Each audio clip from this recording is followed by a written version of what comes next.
Hello, everyone. I want to encourage you today.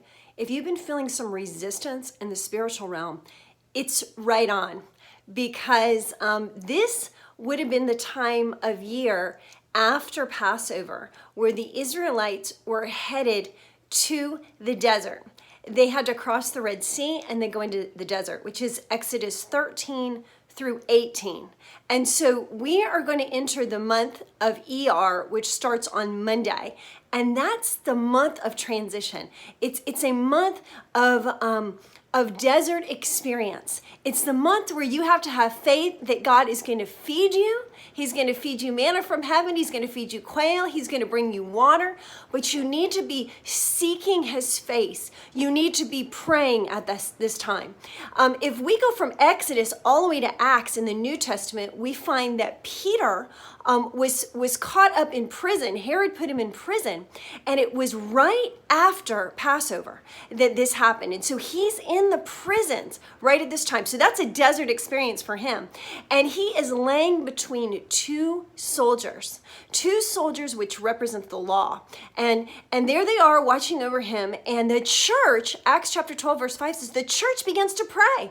And as the church begins to pray, what happens? An angel is sent in to smite Peter and say, get up and move. Get your stuff. Let's get out of here. Peter didn't even know what was happening, but he was asleep as the church was praying. And then a supernatural encounter happened and boom, his chains were broken and he was set free.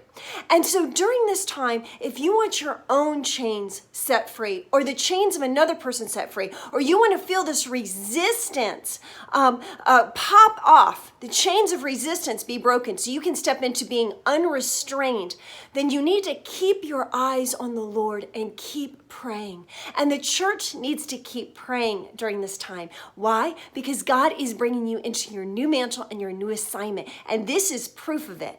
Because the Passover represents new mantles, new assignments, stepping into a new season. But right after that, the enemy always comes in and brings resistance. But if you pray and seek him, you will press up against that resistance and an anointing will be built. And beautiful and amazing courage and victory and overcoming power is going to happen to you. So continue to go to the water.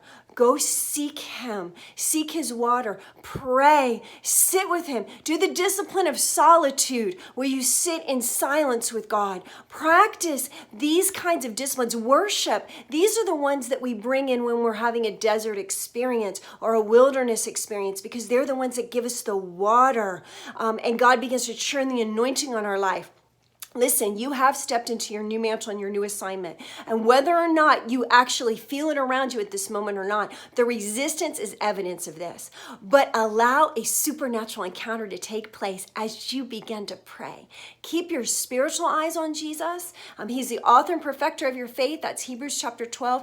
Keep your spiritual eyes on him at all times. No matter what is going on in the earthly realm, you keep your spiritual eyes on and you will see heaven in the midst of what's taking place. And that will be water to your soul. That will keep you going. That will keep the joy flowing. So I just want to encourage you today. It has happened. New mantles, new assignments. Resistance is evidence. This is only going to last for a few weeks and then boom, it's going to be gone because then we're going to step into the month of Sivan and with that will be the Feast of Shavuot and Pentecost. And so begin to stir now so that that water and that fire can come forth for Pentecost and you can begin to really start walking in your mantle and in power. Share this with a friend because somebody needs to be encouraged.